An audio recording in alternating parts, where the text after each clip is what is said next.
विद्यालय निर्वाचन देखंतु आश्चर्य अच्छी आम विद्यालय गोटे छात्र समाज गठन हो जो विभिन्न विभाग रही विभिन्न विभाग आम जन को चयन करूँ आशा करुँ आम भल चयन करूँ से जड़े भल प्रार्थी हो बाहर।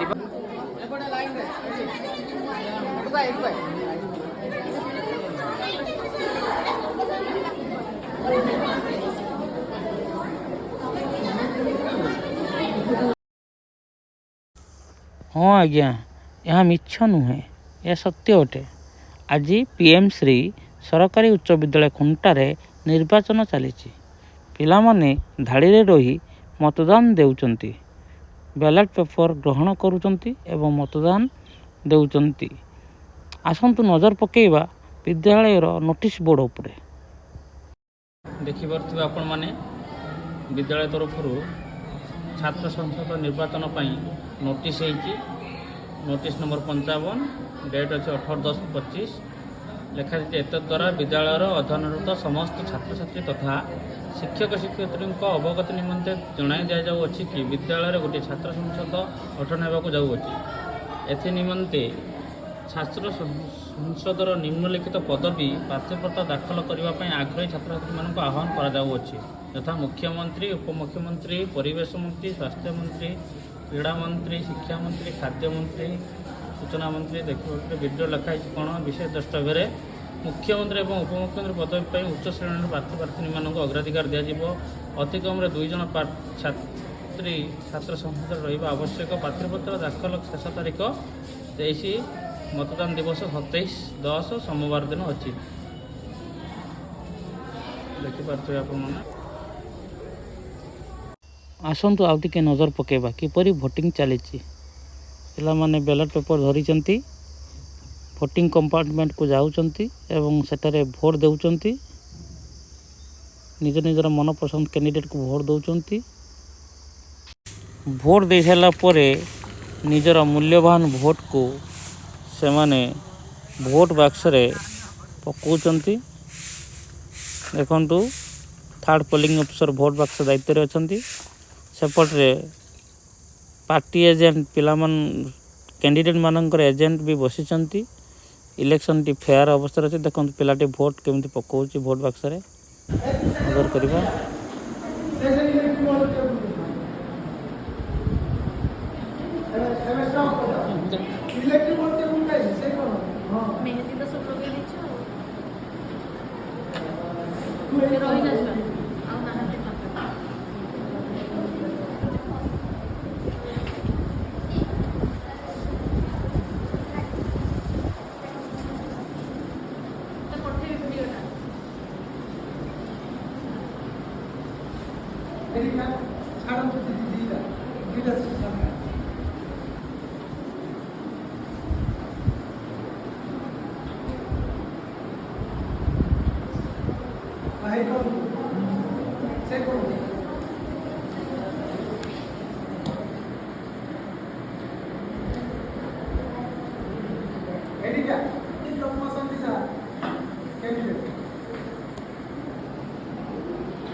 निर्वाचन टी फ्री एंड फेयर होगापाई जन प्रिजाइडिंग अफिसर नियुक्त होती निर्वाचन प्रक्रियार समस्त व्यवस्था विद्यालय तरफ करा तेज आसतु पचारि बुझी ना छात्र छात्री मान प्रतिक्रिया टी कौन अच्छी प्रतिक्रिया प्रथम थर भोट देल केमती लगुच तार बहुत खुशी लगुचु आम विद्यालय यहाँ प्रथम थर पर भोटदान होचु आम समस्ते 18 वर्ष नहेले प्रथम थर पर भोट दौचु आम समस्ते बहुत खुशी अनुभव करुचु आम जानिलु केमी आम भोट दबा ए कौन कौन अच्छी आम विद्यालय गोटे छात्र समाज गठन होचु जो विभिन्न विभाग रही विभिन्न विभाग आम जन को चयन करूँ आशा करुँ आम भल चयन करूँ से जड़े भल प्रार्थी हो बाहर आमको आम विद्यालय को आगक नेबाई सहयोग कर भोट देइतो देखेलो भोट केम देख भोट देइतो देखेलो टिके परिचय लागि काई काई प्रथम थर पय विद्यालय रे केमे लागु अनुभूति कोन इलेक्शन करूचंती छात्र संघ गठन करूचंती कोन केमिति कोन पिला मान के भीतर इफेक्ट पड़िबो कोन आशा करूचंती यार फल मिलिबो पिला मान हमर निजर चयन विद्यालय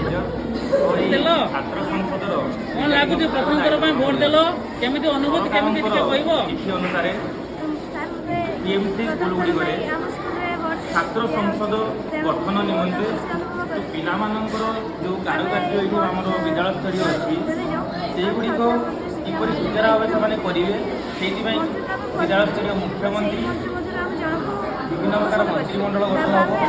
ତ ଏଇ ଦାୟିତ୍ୱ ଆଜି ମୁଁ ନେଇଅଛି। ମୋର ସହକର୍ମୀମାନେ ଅଛନ୍ତି, first polling officer, second polling officer, third polling officer, କିଛି ପାର୍ଟି ଏଜେଣ୍ଟ ମଧ୍ୟ ଅଛନ୍ତି। କିପରି এই ছাত্র সংসদর গঠন সুচারু ভাবে হব এ দায়িত্ব ମୁଁ ଆଜି ବହନ କରିବି। ନୋଟିଫିକେସନ କରିଥିଲେ ଆଉ ପିଲାମାନେ କ'ଣ ନମିନେସନ କରିଛନ୍ତି ଆଉ ପିଲାମାନଙ୍କର ଆଗ୍ରହ କ'ଣ ଅଛି ଏଥିରେ? ଏ ନିୟମ କାନୁନ ଆସିଲା ତ ଆମେ ପ୍ରଥମେ ଗୋଟେ ଗଠନ କଲୁ ଯେ ଛାତ୍ର ସଂସଦ କିପରି ଆମେ ତାର ଡେଟ୍ ପ୍ରକାଶ କଲୁ ଯେ ପିଲାମାନେ ନମିନେସନ କରିବେ। ଯଦି ଟିକେ ଆପଣଙ୍କ ପରିଚୟ ଦେବେ ଆଉ ଆଜିର ଯେଉଁ ଇଲେକ୍ସନ ହେଉଛି ପିଲାମାନଙ୍କ ଛାତ୍ର ସଂସଦ ନିର୍ବାଚନ ହେଉଛି ଏଥିରେ ଆପଣଙ୍କ ଦାୟିତ୍ୱ କ'ଣ ଅଛି? କେମିତି ଉତ୍ସାହ ପିଲାମାନଙ୍କ ଭିତରେ କ'ଣ ଉତ୍ସାହ ଅଛି? ମନ୍ତ୍ରିମଣ୍ଡଳରେ ସେମାନେ ତାଙ୍କର ନାମ ଦାଖଲ କରିଛନ୍ତି। ବର୍ତ୍ତମାନ ଦାଖଲ କରିସାରିଲା ପରେ ସେମାନେ କ୍ୟାମ୍ପିଂ କରିଛନ୍ତି। କ୍ୟାମ୍ପିଂ ସରିଲା ପରେ ଆଜି ତାର ଭୋଟ ଦେବା ସେମାନେ ଏବେ ଶିଖୁଛନ୍ତି, ଜାଣୁଛନ୍ତି, ସେଥିପାଇଁ ତାଙ୍କ ମନରେ ବହୁତ ଉତ୍ସାହ। ତ ଆମକୁ ବି ଭାରି ଖୁସି ଲାଗୁଛି ପିଲାମାନଙ୍କୁ ଦେଖିକି। ବହୁତ ସୁନ୍ଦର ଭାବରେ ସୁରକ୍ଷିତ ଭାବରେ ଆମର ମତଦାନ ପ୍ରକ୍ରିୟା ଚାଲିଛି। ଆପଣଙ୍କର ଦାୟିତ୍ୱ ଆକ୍ଚୁଆଲି କ'ଣ ଅଛି ଏଇ ସେକେଣ୍ଡ ପୋଲିଂ ହିସାବରେ? ସେକେଣ୍ଡ ପୋଲିଂ ହିସାବରେ ମୋର କାର୍ଯ୍ୟ ହେଲା, ମୋର ଦାୟିତ୍ୱ ମୁଁ ପିଲାଙ୍କ ହାତରେ ଇଙ୍କ ଲଗାଉଛି ଆଉ ତାଙ୍କୁ ବ୍ୟାଲଟ ପେପର ଦେଉଛି, ଯେଉଁଥିରେ କି ଟିକେ ବ୍ୟାଲଟ ପେପର ଦେଖେଇବେ। ଆଜ୍ଞା, ଏଇଟା ବ୍ୟାଲଟ ପେପର ଏଇଟା ମୁଖ୍ୟମନ୍ତ୍ରୀ ଏମିତି ବହୁତ ବିଭାଗ ରହିଛି। ମୁଖ୍ୟମନ୍ତ୍ରୀ ଅଣ୍ଡରରେ ସ୍ୱାସ୍ଥ୍ୟ ପରିମଳ ବିଭାଗ ରହିଛି, ତାପରେ ଆମର ଶିକ୍ଷା ବିଭାଗ ରହିଛି, ପରିବେଶ ମନ୍ତ୍ରୀଙ୍କ ପାଇଁ ରହିଛି, କ୍ରୀଡ଼ା ସଂସ୍କୃତି ମନ୍ତ୍ରୀ, ତାପରେ ଖାଦ୍ୟ ମନ୍ତ୍ରୀ, ତାପରେ ହେଲା ସୂଚନା ଯୋଗାଯୋଗ ଏବଂ ଶିଶୁ ରିପୋର୍ଟର ମନ୍ତ୍ରୀ। ଧନ୍ୟବାଦ। ଟିକେ ପିଲାମାନଙ୍କୁ ଦିଅନ୍ତୁ ଆମେ ଦେଖୁ।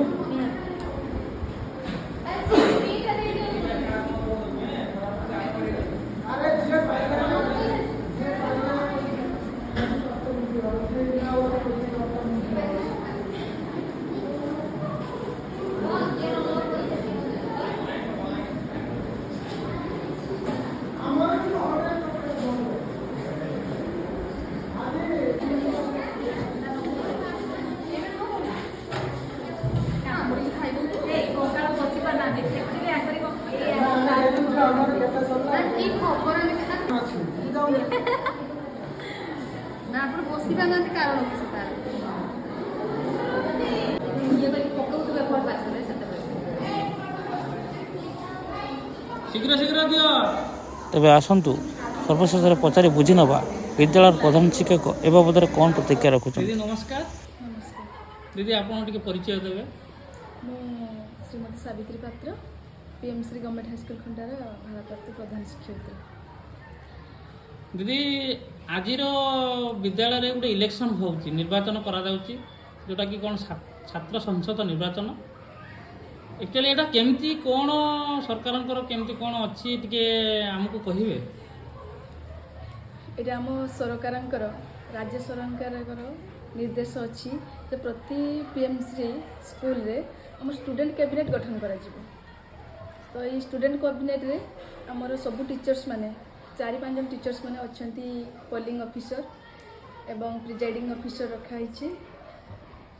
ତତ୍ସହିତ ପିଲାମାନେ ଯେମିତି ଆମର ଭୋଟ ଦିଆଯାଏ, ଆମର ପଞ୍ଚାୟତ ଇଲେକ୍ସନ୍ ହେଉ କିମ୍ବା ଆମର MLA ଇଲେକ୍ସନ୍ ହେଉ, ଯେଉଁ ଭାବରେ ଇଲେକ୍ସନ୍ କରାଯାଏ ଆମେ ମଧ୍ୟ ଆମ ବିଦ୍ୟାଳୟରେ ଷ୍ଟୁଡେଣ୍ଟ କ୍ୟାବିନେଟ୍ ସେଇଭଳିଆ ଗଠନ କରିବାକୁ ଯାଉଛୁ। ପିଲାମାନେ ଆସିକି ଏଠାରେ ମତଦାନ ଦେଉଛନ୍ତି, ଖୁସି ଅଛନ୍ତି। ଦିଦି ପିଲାମାନଙ୍କ ଭିତରେ ଉତ୍ସାହ କେମିତି ଅଛି? ଆଜି ପ୍ରଥମ ଥର ପାଇଁ ଭୋଟ ଦେଉଛନ୍ତି, ଆଉ ଭୋଟ ଦେବାର ସେମାନଙ୍କ ମନ ଭିତରେ କ'ଣ ମାନେ ଉତ୍ସାହ କେମିତି ଅଛି? ପିଲାମାନେ କେମିତି ଆଗ୍ରହ ସହକାର କେମିତି ଆସୁଛନ୍ତି ଟିକେ କହିବେ? ଯେହେତୁ ଏଇଟା ଆମ ବିଦ୍ୟାଳୟରେ ପ୍ରଥମ ଥର ପାଇଁ ଷ୍ଟୁଡେଣ୍ଟ କ୍ୟାବିନେଟ୍ ଗଠନ କରାଯାଉଛି ଏବଂ ପ୍ରଥମ ଥର ପାଇଁ ମତଦାନ ଦିବସ ପାଳନ କରାଯାଉଛି, ଏଥିରେ ପିଲାମାନଙ୍କର ଅଂଶଗ୍ରହଣ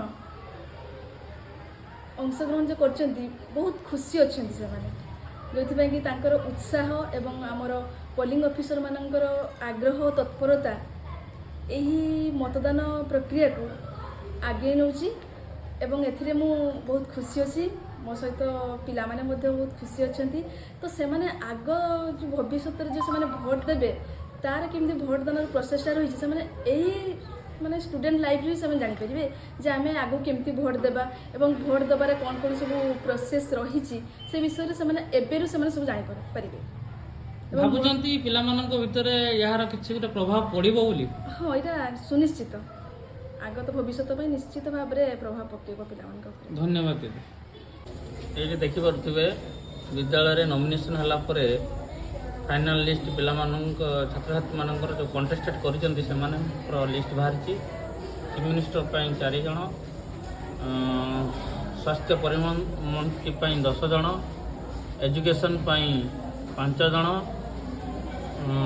ପରିବେଶ ମନ୍ତ୍ରୀ ପାଇଁ 8 ଜଣ, ସଂସ୍କୃତି ମନ୍ତ୍ରୀ ପାଇଁ 8 ଜଣ, ଖାଦ୍ୟ ମନ୍ତ୍ରୀ ପାଇଁ 10 ଜଣ ଏବଂ ଶେଷରେ ସୂଚନା ଏବଂ ଯୋଗାଯୋଗ ମନ୍ତ୍ରାଳୟ ପାଇଁ 5 ଜଣ। ଏମିତି କରି ପିଲାମାନେ ଛାତ୍ରଛାତ୍ରୀମାନେ ତାଙ୍କର ନମିନେସନ୍ ଦାଖଲ କରିଛନ୍ତି।